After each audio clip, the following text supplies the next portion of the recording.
Joining me now is law professor and former General Counsel to the U.S. House of Representatives, Stan Brand. Professor, thank you so much for joining me. Good morning. The Minnesota Supreme Court recently rejected the 14th Amendment argument that would have barred former President Donald Trump from appearing on the state's primary ballot in 2024. So can we back up here? Can we start from the beginning? And can you explain this 14th Amendment argument?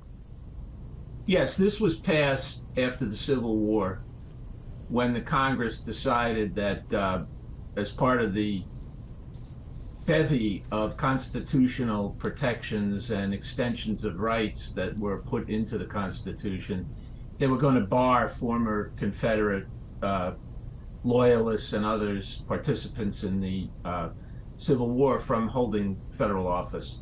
And so they passed this as part of the 14th Amendment, Section 3.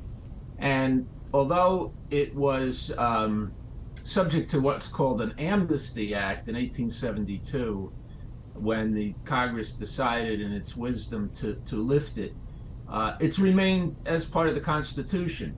And so now it has resurfaced as part of the dispute over former President Trump's actions post-election in 2020. So let's talk about present day now. How solid of legal ground was this recent filing? The Minnesota Supreme Court decision was really a procedural decision on what we lawyers call ripeness. And essentially what the court said was that it's not time for us to decide this, because the primary system in Minnesota, as it is in most states, is really under the control of the political parties. And so until that process plays out and the party actually has a nominee, it's not timely to decide whether the 14th Amendment bars placing him on the ballot in Minnesota. The Chief Justice did say this petition could be brought up once again in the general election. So what's the likelihood of this being rejected again or, passing?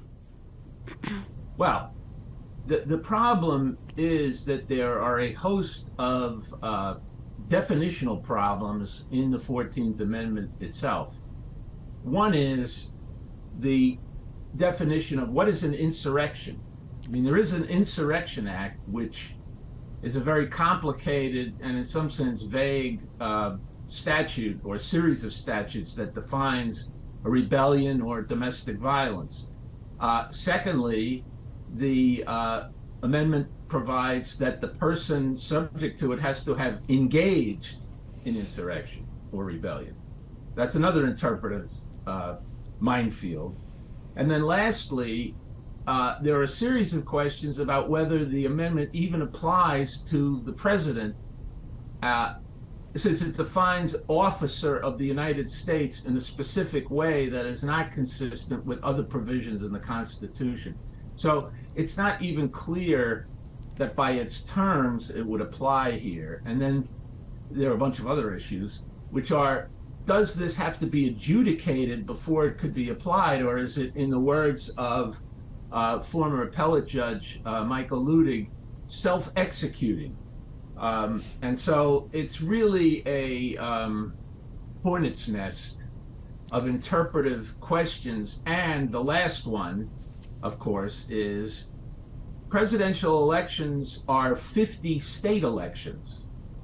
So the question would be, what happens if one state or two states prevent the former president from being on the ballot and other states allow it? And that would skew the Electoral College, obviously, and raise a host of questions about whether anybody could obtain a majority of the Electoral College as specified in the Constitution. So it's a real, it's a law school exam type question for which we have no answers.